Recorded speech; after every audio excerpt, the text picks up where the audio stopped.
Assalamualaikum warahmatullahi wabarakatuh. Halo teman-teman, perkenalkan nama saya Devinda Permatasari. Saya di sini selaku anggota kelompok 5 yang akan menjelaskan mengenai Elements of Product Planning for Goods and Services pada menit awal ini kepada brand Emina. Nah, ini merupakan gambaran dari Product Decisions for Marketing Strategy Planning pada chapter ini, di mana terbagi menjadi 5 bagian, yaitu product idea, branding, packaging, warranty, dan product classes. Nah, yang pertama ialah what is a product? Apa sih itu produk? Produk sendiri merupakan sebuah kepuasan akan kebutuhan yang ditawarkan oleh perusahaan. Produk-produk yang dipasarkan meliputi barang, fisik, jasa, pengalaman, tempat, maupun properti yang lainnya. Nah, ada yang namanya quality atau kualitas, merupakan kemampuan produk untuk memuaskan kebutuhan atau keinginan pelanggan.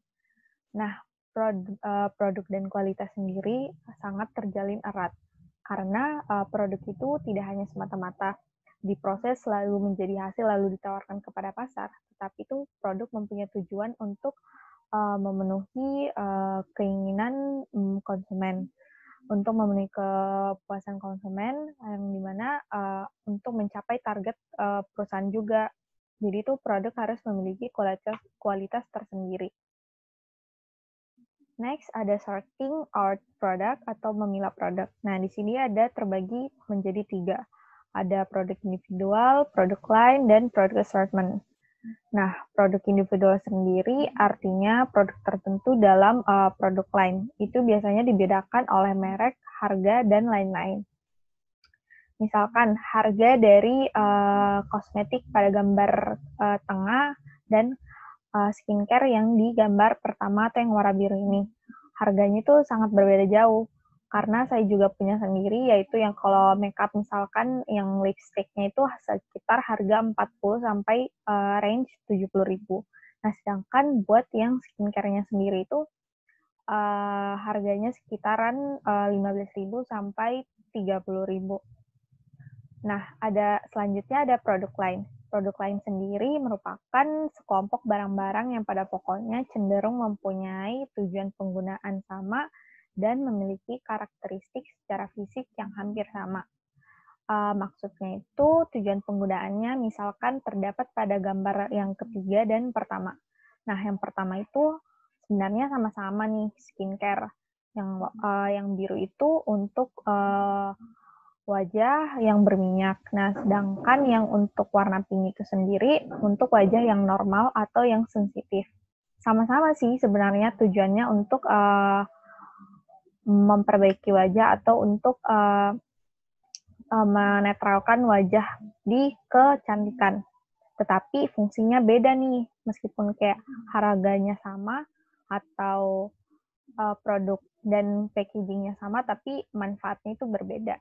Nah, itu disebut produk line. Nah, produk assortment yang terakhir ialah gabungan dari produk individual dan produk line. Misalkan make up, dari lipstick, eyeshadow, bedak, terus kalau misalkan dari skincare ada sabun cuci wajah, ada toner, dan lain-lain lah untuk skincare-nya. Nah, selanjutnya akan dilanjutkan oleh teman saya. Selanjutnya kita akan lanjut ke LO2, yaitu tentang differences between goods and services. Jadi bisa kita lihat di bagian ini bahwa produk itu dibagi menjadi 2, yaitu berupa barang atau goods dan juga jasa atau services. Oke, di perbedaan pertama ini ada how tangible is the product. Jadi kalau misalnya goods itu seperti yang sudah saya bilang sebelumnya bahwa goods itu adalah benda fisik di mana dia itu dalam artian dia itu berwujud gitu. Kita bisa melihat benda tersebut. Nah, kita bisa melihat dan juga merasakan benda tersebut. Seperti yang ada di gambar, contoh goods itu ada dari produk Emina karena dia menjual barang-barang seperti misalnya face wash, terus juga ada masker, ada lip tint dan lain sebagainya. Dan dari situ adalah goods karena dia bisa dipegang, dirasakan. Kita juga bisa membeli dan memiliki barang tersebut. Sedangkan kalau untuk services, dia itu bukan benda fisik, jadi dia tidak berwujud. Dia cuma bisa dialami, digunakan, dan dikonsumsi. Contohnya di sini adalah lawyer atau pengacara. Jadi kita hanya bisa menggunakan jasa pengacara untuk istilahnya memenangkan kasus-kasus kita. Lanjut ke perbedaan yang kedua, yaitu ada where the product is produced. Jadi barang itu biasanya diproduksi secara massal di pabrik yang jauh dari pelanggan. Sedangkan kalau services itu, dia itu dekat dengan pelanggannya dan dia itu kayak melayani secara langsung. Kayak misalnya ketika ibu hamil ingin konsultasi tentang kandungannya tersebut, maka dia harus datang ke salah satu rumah sakit atau klinik atau bidan untuk mendapatkan jasa tersebut. Jadi dia jasanya itu benar-benar dekat dengan pelanggan. Di perbedaan yang ketiga ini ada quality konsistensi. Jadi kalau untuk di pabrik yang memproduksi barang, biasanya ada yang namanya quality control. Jadi mereka mengecek barang-barang yang sudah diproduksi, apakah ada cacat atau enggak.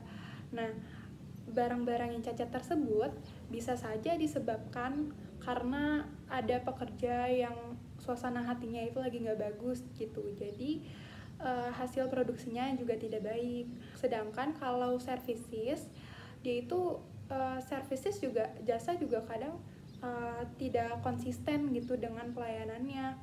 Kayak misalnya tuh ada teller bank yang nggak ramah gitu, jadi pelanggannya bisa pergi karena mereka terlalu kasar atau gimana. Dan juga kemampuan service providers atau penyedia jasa itu kadang ya emang berbeda-beda. Jadi hal itu yang menyebabkan quality konsistensi di masing-masing goods and services. Selanjutnya, service itu cannot be stored. Jadi service kan perishable atau dia itu tidak tahan lama. Mereka itu tidak dapat diproduksi kemudian dijual kembali di masa mendatang ketika lebih banyak pembeli yang ingin membelinya. Jadi sulit untuk menyeimbangkan antara permintaan dan penawaran, terutama saat permintaannya itu bervariasi. Misalnya jumlah seat di bioskop itu cuma 100 orang di jam 2 siang. Nah, ketika 100 seat itu sudah penuh gitu, sudah penuh, maka 10 orangnya atau 10 permintaannya itu harus dialihkan ke jadwal berikutnya. Nah, di sini bisa kita lihat bahwa perusahaan jasa terkadang mengenakan biaya kepada klien yang tidak datang ketika mereka mengatakan akan datang. Nah, terus ada organisasi atau perusahaan jasa mengalihkan permintaan pelanggan ke waktu yang tidak terlalu sibuk. Perusahaan mencoba untuk mengurangi ketidakpuasan yang mungkin dirasakan pelanggan jika mereka harus menunggu layanan. Contohnya itu ada di gambar, yaitu di situ ada rumah sakit. Jadi rumah sakit itu kan biasanya emang di setiap rumah sakit, di setiap klinik bahkan dia itu memiliki tempat buat nunggu pasien-pasiennya. Jadi biar ketika pasiennya itu nunggu lama, mereka itu tetap merasa puas akan layanannya. Yang terakhir ada adding services to goods to differentiate. Jadi ketika pesaing itu hanya berfokus pada barang fisik, dan ini case-nya di sini adalah perusahaan barang ya, yang menjual barang gitu. Jadi perusahaan itu dapat membedakan penawarannya dengan menambahkan layanan yang dinilai oleh target market. Jadi untuk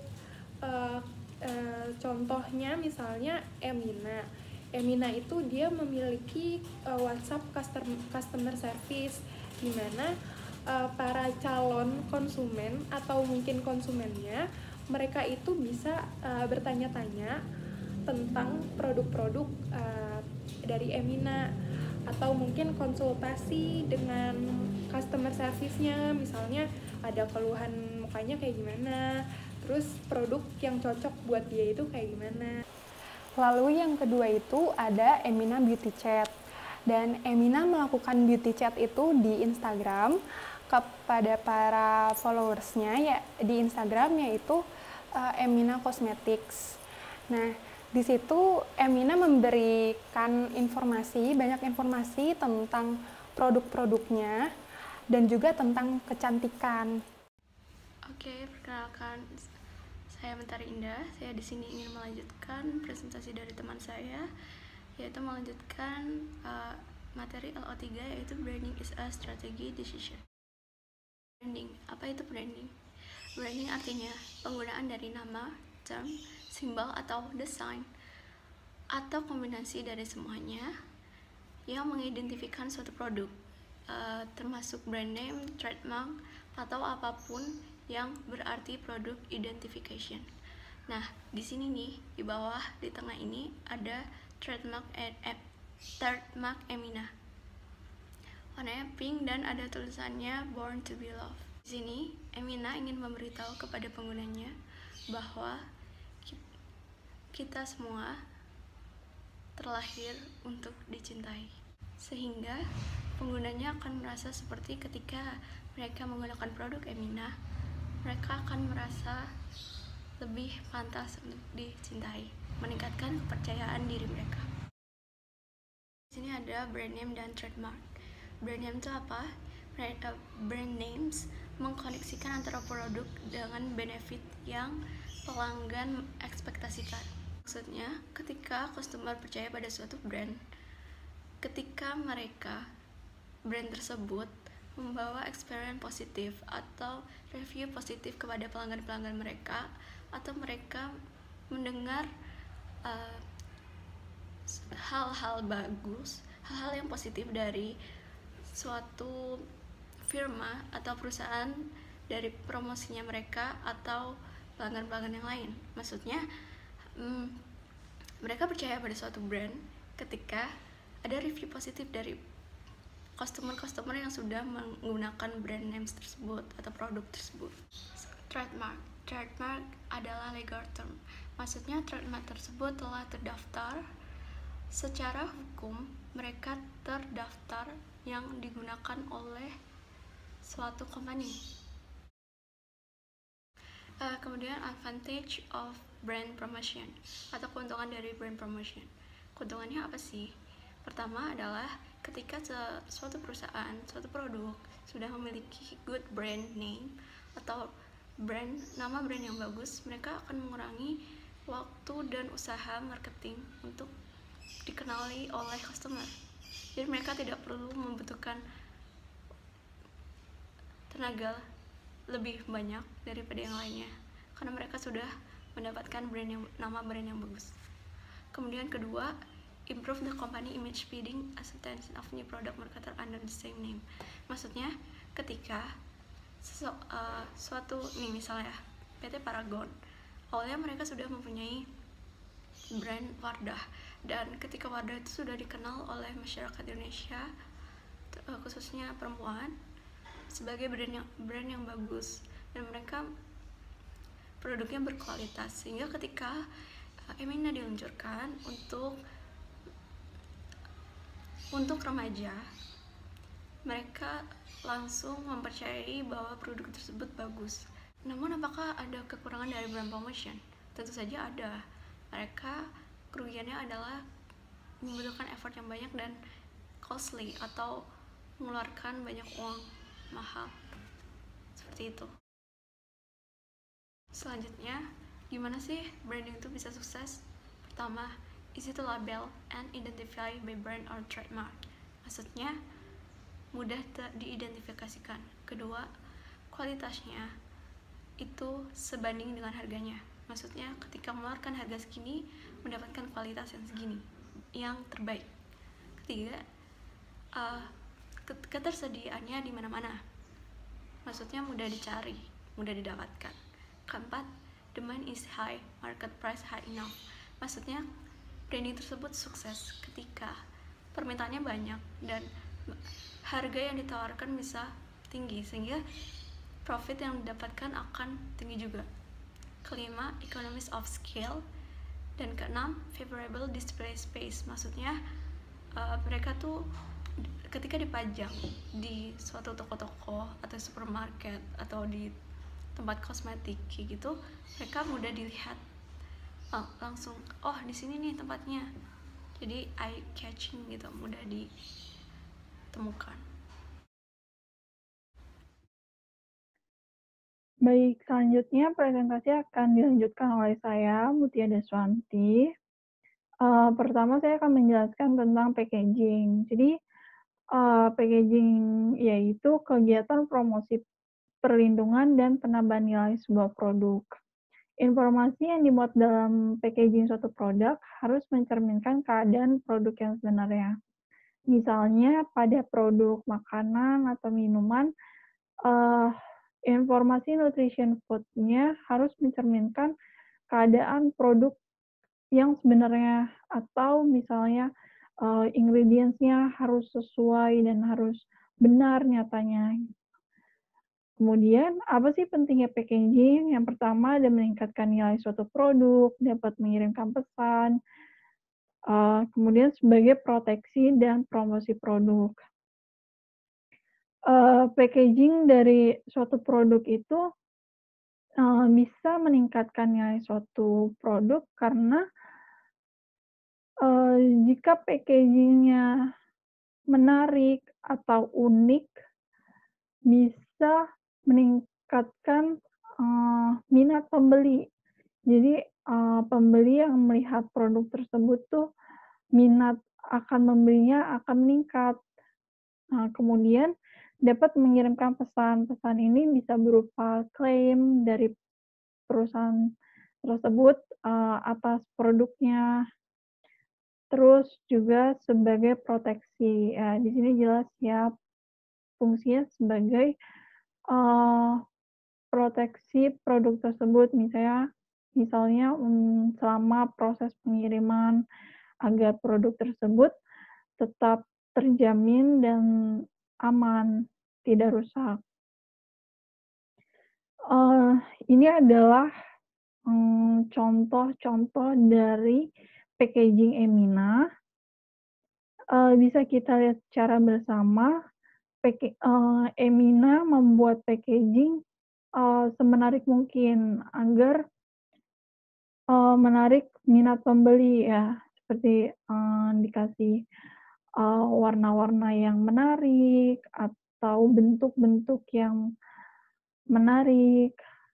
Kemudian di dalam packaging Emina juga terdapat informasi yang sesuai, yaitu di sini ada ingredients-nya. Jadi ditulis ingredients-nya ada apa aja. Selanjutnya ada warranty policies are a part of strategy planning.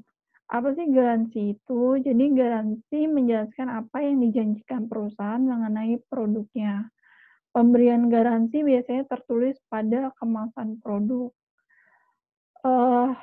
Suatu perusahaan akan memberikan garansi atau klaim pada suatu produk, biasanya emang karena si perusahaan yakin bahwa produk tersebut bagus dan klaim-klaimnya biasanya juga sudah diuji gitu. Jadi itu kenapa garansi bisa sebagai bagian dari strategi planning. Misalnya di sini Emina membuat suatu produk yang memberikan garansi bisa mencerahkan kulit dan untuk mengatasi kulit berjerawat. Emina tidak akan memberikan klaim-klaim ini jika Emina tidak yakin dengan produknya. Jadi, garansi ini juga bisa memikat Pembeli ya. Jadi selain packaging, garansi juga bisa menambah minat pembeli untuk membeli produk ini. Selanjutnya ada product classes help plan marketing strategy. Apa sih product classes itu? Jadi product classes itu upaya untuk mengelompokkan produk yang memiliki kriteria tertentu. Dibagi menjadi 2 kelompok, yaitu yang pertama ada consumer products, yang kedua business products. Jadi sebenarnya yang membedakan itu bagaimana pembeli menggunakan produk tersebut. Misalnya ada orang yang membeli produk Emina untuk pemakaian pribadi. Nah, itu masuknya ke consumer products. Sementara ada juga orang yang membeli produk-produk Emina untuk dijual kembali. Seperti ini, saya menemukan contohnya. Jadi ada online shop yang menjualkan produk-produk Emina. Nah, ini masuk ke business products. Jadi sebenarnya product classes ini tentang bagaimana si pembeli menggunakan produk tersebut, entah untuk pemakaian pribadi atau emang untuk dijual kembali seperti online shop ini. Seperti itu. Halo, nama saya Kalisa Rafil Agus Rizal. Di sini saya akan menjelaskan bagian terakhir dari chapter ini. Seperti yang sudah disebutkan sebelumnya, bahwa product classes dibagi menjadi 2, yaitu consumer product classes dan business product classes. Sekarang kita akan membahas consumer product classes. Di bagian pertama, ada convenience product, yaitu barang-barang yang frekuensi pembeliannya sering, dibutuhkan segera, dan hanya membutuhkan minimum usaha untuk membelinya. Jenis-jenis convenience product yang pertama ada staples goods, yaitu barang yang dibeli secara rutin tanpa banyak berpikir. Contohnya adalah barang kebutuhan sehari-hari yang kita beli secara rutin, seperti sereal bagi orang yang sering sarapan dengan sereal. Terus yang kedua ada impulse goods, yaitu barang yang kita tidak berencana untuk membelinya, tetapi pada akhirnya dibeli dengan cepat. Jadi barang-barang ini kalau tidak terlihat mungkin akan kehilangan kesempatan untuk dibeli konsumen. Contohnya adalah barang-barang yang ada di kasir, dekat kasir maksudnya. Karena biar dibeli sama konsumen, makanya barang-barang tersebut ditaruhnya di dekat kasir. Dan contohnya adalah coklat dan permen. Yang ketiga ada emergency product, yaitu barang yang segera dibeli jika sangat dibutuhkan.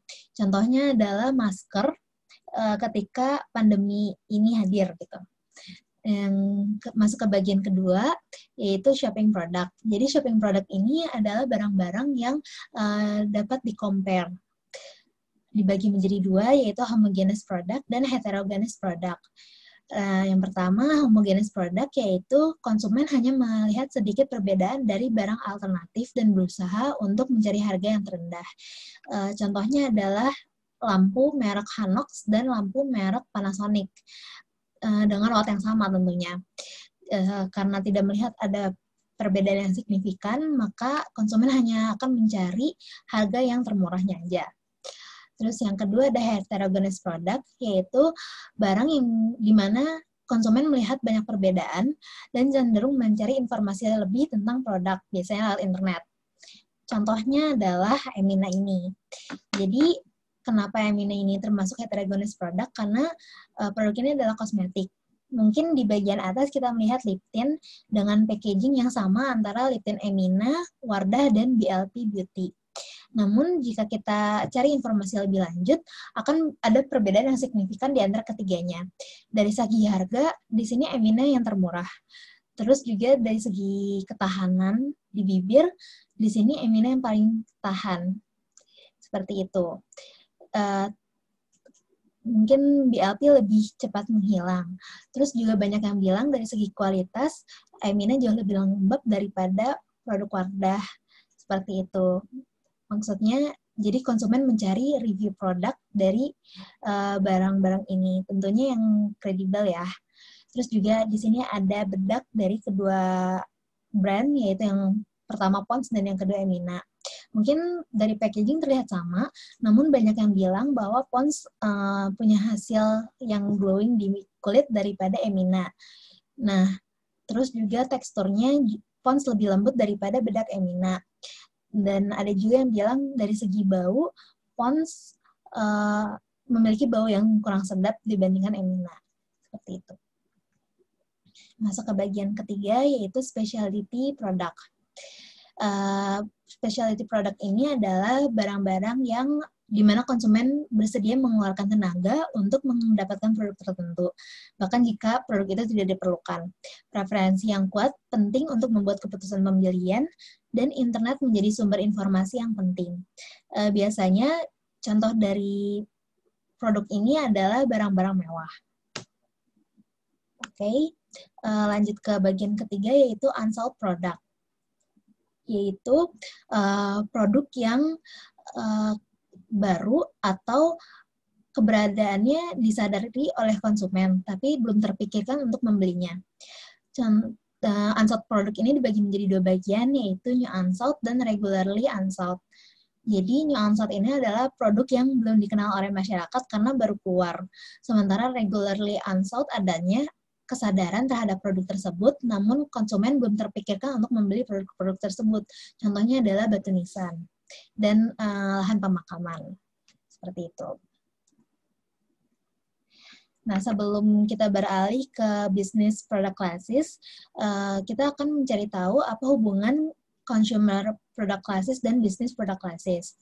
Yaitu dapat dilihat dari gambar ini, bahwa the demand of resources are derived from the product they produce. Jadi maksudnya adalah permintaan dari bisnis, produk yang dibeli oleh bisnis diturunkan dari produk yang bisnis produksi, seperti itu.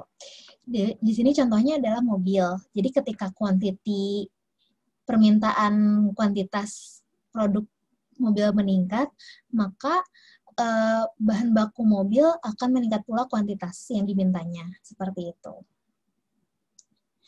Selanjutnya, kita beralih ke business product classes.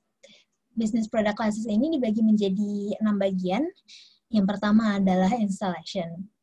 Jadi, sebelumnya business product classes ini adalah barang-barang yang dibeli oleh bisnis dalam kepentingan produksinya. Yang pertama adalah installation, yaitu barang model yang dapat digunakan dalam jangka waktu yang lama dan mengalami penyusutan dalam beberapa tahun. Contohnya adalah bangunan dan tanah. Yang selanjutnya ada accessory equipment, yaitu barang-barang modal yang punya jangka waktu pendek dan digunakan dalam kegiatan operasional atau produksi. Contohnya adalah komputer dan mesin. Yang ketiga ada raw material, yaitu bahan baku yang digunakan untuk menghasilkan produk akhir. Contohnya tadi mobil dan steel gitu. Yang keempat ada komponen parts and materials, yaitu barang yang perlu proses lebih lanjut untuk menjadi produk akhir, atau yang biasa kita sebut sebagai produk setengah jadi. Yang kelima ada supplies. Supplies ini terdiri dari 3 bagian, yaitu maintenance, repair, and operation.